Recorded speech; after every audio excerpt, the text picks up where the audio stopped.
Hello friends, आज के इस वीडियो में मैं आपको बताऊंगा अगर आपके पास भी कोई भी ब्रांड का फुल्ली ऑटोमेटिक वॉशिंग मशीन है और उसमें साउंड का प्रॉब्लम आ रहा है, नॉइज़ का प्रॉब्लम आ रहा है, तो आप उसे कैसे ठीक करोगे।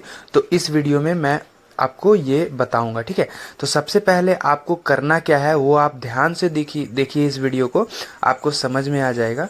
तो सबसे पहला ये जो हमारा यहाँ पे गैप दिख रहा है, तो रीज़न क्या होता है, यहाँ पे जब हम लोग वॉश करते हैं तो कोई भी सिक्का या पिन वगैरह कुछ भी उसके द्वारा अंदर चले जाता है और जिसके वजह से साउंड का प्रॉब्लम आता है, नॉइज़ का प्रॉब्लम आता है नीचे टकराने के बाद। तो हम लोग को क्या करना है, उसे एक स्क्रू ड्राइवर से खोल लेना है धीरे धीरे, ठीक है। आप यहाँ पे देख सकते हैं, कोई भी ब्रांड का वॉशिंग मशीन हो सारे में ये रहता है, यहाँ पे बीच में ये स्क्रू को आपको धीरे धीरे घुमाकर खोल लेना है, ठीक है। जैसे कि मैंने खोल लिया, ये आप देख सकते हैं।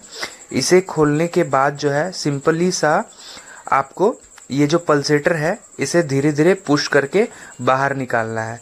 दोस्तों, इसका सर्विस चार्ज अगर सर्विस के लिए बुलाते हैं टेक्नीशियन को तो आपको 450-500 रुपया पे करना पड़ता है, वो आप खुद से घर पे कर सकते हो, ठीक। तो आपको धीरे धीरे पुश करना है इसमें, ठीक है, थोड़ा सा आराम से इसमें, ताकि ज़्यादा ताकत नहीं लगाना है आपको। और धीरे धीरे पुश करने के बाद जो है इसे बाहर कर लेना है। और उसके बाद जो है ये मैं वीडियो बनाने के लिए इसमें सिक्का डाला हूँ, ठीक है।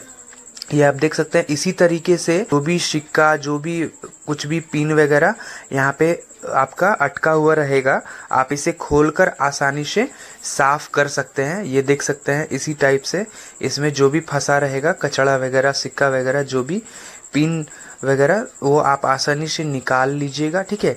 और हो सके इसके अंदर भी जाता होगा, इसके अंदर जो जाएगा वो ड्रेन पाइप से निकल जाएगा बाहर।